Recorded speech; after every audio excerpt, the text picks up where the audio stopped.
Olá, eu sou a professora Márcia Lima e nosso primeiro tema a ser abordado é a crise de 29. Talvez estejam me perguntando por que abordar esse tema. Nós sabemos que estamos passando por uma crise muito séria, não só o Brasil, mas o mundo todo por conta de uma doença, que é o coronavírus. E a principal recomendação da Organização Mundial de Saúde é para que fiquemos em casa, para nos protegermos e também a nossa família. Sendo que muitos governantes, não só eles não, muitos governantes e pessoas de diversos setores da sociedade estão muito preocupados com uma provável crise econômica. Diminuição do mercado consumidor, aumento do desemprego, diminuição da fabricação de produtos e, de repente, isso pode acarretar numa crise não somente no Brasil, mas uma crise mundial. Quem sabe, de repente, o Enem não aborda uma das maiores crises que o mundo já passou, que não teve a ver com doença, mas foi uma grande crise que atingiu o mundo inteiro, que se chama crise de 29.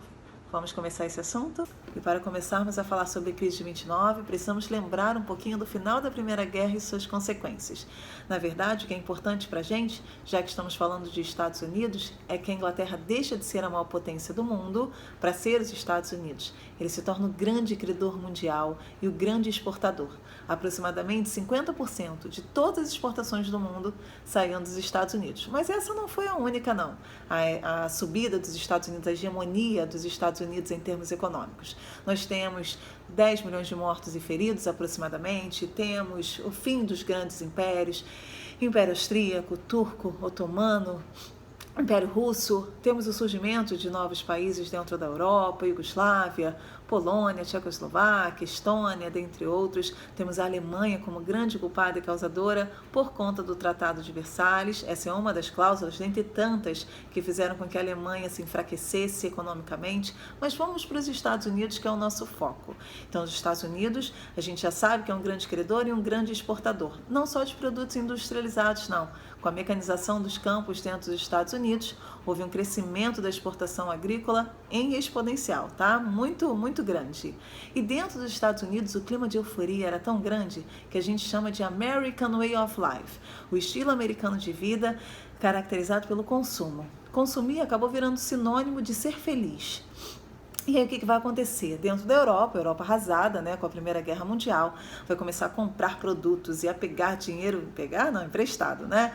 A pegar empréstimo dos Estados Unidos para que pudesse se reconstruir não somente sua economia, mas também os seus territórios. Mesmo os países que venceram a Primeira Guerra Mundial sofreram perdas humanas, perdas econômicas, então precisavam da ajuda de um grande país e os Estados Unidos fez muito bem esse papel. E o que vai acontecer? Quando chega mais ou menos em 1924, 25, não esqueçam que a Primeira Guerra Mundial vai de 1914 a 1918, então quando chega aproximadamente nessa data de 24 e 25, a Europa começa a respirar, começa a sua reconstrução, a dar os primeiros sinais de reconstrução econômica e ela também quer vender, ela também quer ter mercado consumidor, não adianta só ficar comprando, só importando. Ela começa a se reconstruir e começa também a querer exportar. E nos Estados Unidos, esse foi o grande problema, gente, que nos Estados Unidos a produção continuou como se nada tivesse acontecido. Não é que a Europa deixa de comprar, deixa de importar, mas há uma queda vertiginosa das importações dentro da Europa. E os Estados Unidos, quando percebem isso, já tem uma superprodução. Já tem um monte de produtos, no português feio, um monte de produto encalhado dentro dos estoques. Putz, agora eles precisam pensar numa solução para vender esses produtos. Eu imagino que vocês devem está pensando assim, baixa o preço, professora. Realmente, uma das primeiras atitudes dentro dos Estados Unidos é baixar o preço para que houvesse, né, um aumento do mercado consumidor para esses produtos que estão em excesso, né, em excedente. Mas não foi o suficiente. Agora, você imagina, eu tenho um operário, vários operários, eu sou um empresário, e esse meu operário vai para a fábrica para não fazer nada, porque eu preciso primeiro vender os produtos que estão no estoque. Então, o que eu faço com esse operário? Você acha que eu vou deixar os empresários vão deixar eles irem para a fábrica para não fazer nada? Então, ocorre uma demissão em massa de mais ou menos 15 milhões de trabalhadores dentro dos Estados Unidos que vão perder seus empregos nesse período. Beleza, consegui vender? Você acha que eles conseguiram vender os seus produtos demitindo os seus trabalhadores? Na verdade, não. Então, o que vai acontecer com muitas empresas? Elas vão entrar em falência. E agora? Nessa época, muita gente comprava ação. A ação é um papel que faz com que você tenha uma porcentagem dentro de alguma empresa. Tem empresas que se colocam na bolsa de valores para que as pessoas possam comprar. Se as empresas estão entrando em falência, gente, se as pessoas estão desempregadas, você acha que as pessoas vão querer papéis de empresas falidas? Claro que não. Então, o que elas vão tentar fazer? Eles vão tentar vender essas ações na bolsa de valores. Quem quer comprar? Ninguém, óbvio que ninguém. Dia 24 de outubro de 1929, conhecido como a Quinta-feira Negra, a Bolsa de Nova York quebrou. E qual é o problema? Que quebra os Estados Unidos e quebra praticamente o mundo todo. Por que quebra praticamente o mundo todo? Com a quebra da Bolsa de Nova York, praticamente todos os países capitalistas sentiram os efeitos da crise, até porque os Estados Unidos era a grande potência financeira e industrial. Muitos investidores que investiam nos Estados Unidos vão investir em outros locais. Muitos países que investiram nos Estados Unidos perderam seus investimentos. Muitos bancos foram à falência. Os Estados Unidos reduzem as importações. Vou dar até o exemplo do Brasil.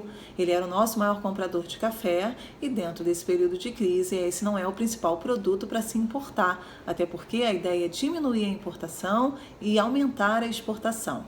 Como os países saíram da crise? Só para vocês saberem, o país que menos sente a crise de 29 é a União Soviética.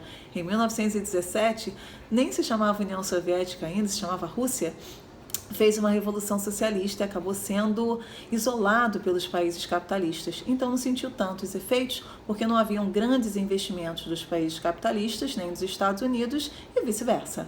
Agora, vários países tentaram sair da crise de diversas maneiras. Uns adotaram regimes totalitários, de maior intervenção do Estado, outros continuaram com seus regimes liberais. Mas vamos falar dos Estados Unidos. Como os Estados Unidos saiu da crise? Na verdade, pouco foi feito após a crise de 29 para tirar os Estados Unidos da crise. Por quê?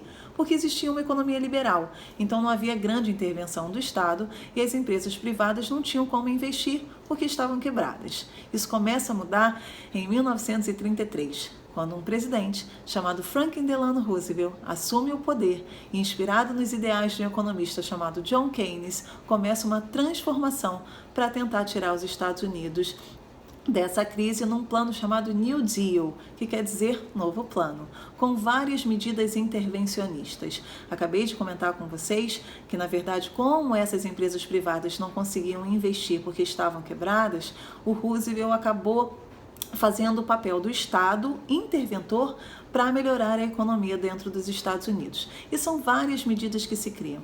Você tem obras públicas para geração de emprego, consequentemente essas pessoas vão receber um salário. E o que vocês acham que elas vão fazer com esse salário? Sim, comprar. E aí aos pouquinhos, e bem aos pouquinhos mesmo, a economia começa a se aquecer de novo. Tem seguro-desemprego, tem empréstimo aos fazendeiros reinados, redução da jornada de trabalho, controle dos preços.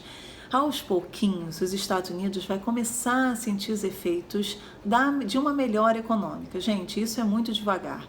Na verdade, ele chega ao poder em 33, em 35 os Estados Unidos começam a respirar de novo, mas a grande solução para a crise, na verdade, quando os Estados Unidos saem da crise mesmo, é quando começa a Segunda Guerra Mundial, em 1939, e os Estados Unidos não entram na guerra no primeiro momento, então os Estados Unidos começam a exportar de novo de uma forma grandiosa produtos para esses países que estão em guerra. Na verdade, a gente vai comentar um pouquinho sobre a Segunda Guerra, sobre os regimes totalitários, mas numa próxima aula. Espero que tenha ficado claro. Um beijo!